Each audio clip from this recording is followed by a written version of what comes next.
So we see this Telemundo poll show a majority of Spanish-speaking viewers thought that President Trump won the debate. And it reminded me of an article you recently wrote about some of the overlap between white working class voters and Latinos. And I was hoping you could elaborate on some of that. That's right. So I think it comes down to overlap in the sense of a lot of Latinos value law and order.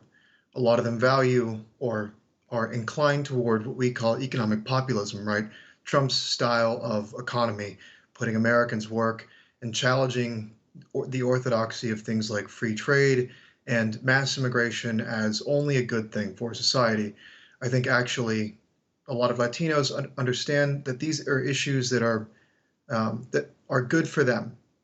And I think a big part of it also is Trump's leadership style. He's very, let's say, masculine. He's a very aggressive kind of executive. And I think that for perhaps some of the old guard conservatives, old guard Republicans, people in the pundit class, people like Bill Kristol or David Frum, and in the Republican Party, people like Jeff Flake or Mitt Romney, that kind of leadership style is a turnoff. But to a lot of everyday people, they love to see someone who's a fighter, right? And I actually think that that is Trump's biggest strength, not just with minorities, but as you said, the white working class and in general, like this has a very broad appeal. And to give you an idea real quick, um, in June, ABC News ran a poll. They found 54% of Latino Democrats said they supported deploying the military to put down rioting. Fox News also ran a poll in June. Latino support then was around 21% for Trump. Now, Fox ran the same poll again in August and September. By September, that poll showed 38% of Latinos supported Trump. What happened between June and September? I think it correlates with Trump's increasingly hard stance against rioting.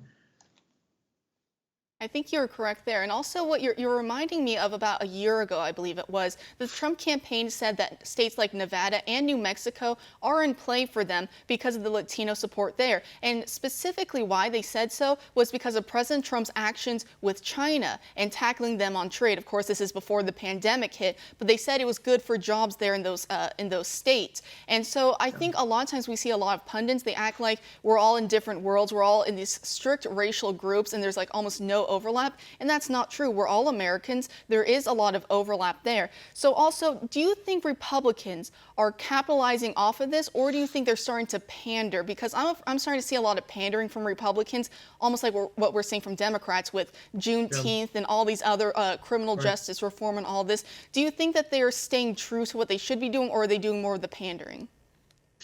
I think that they are falling back into trying to beat the Democrats at their own game, which is a mistake. I think this is a game in which everyday people lose, right? Even if you're a devout Democrat and you think that voting for the Dems is a good thing, you're still losing if you support these policies. And I think the same thing goes for Republicans who think that, well, when we pander, it's different. And the most recent and egregious example of this is the Platinum Plan, which applies to blacks, not Latinos, but the formula is always the same. It amounts to affirmative action funded by the federal government in the form of monies and contracting. It doesn't get much more antithetical to drain the swamp than that, right? And I think another issue with the Platinum Plan is that it comes with a promise of more criminal justice reform to come in the Second Step Act.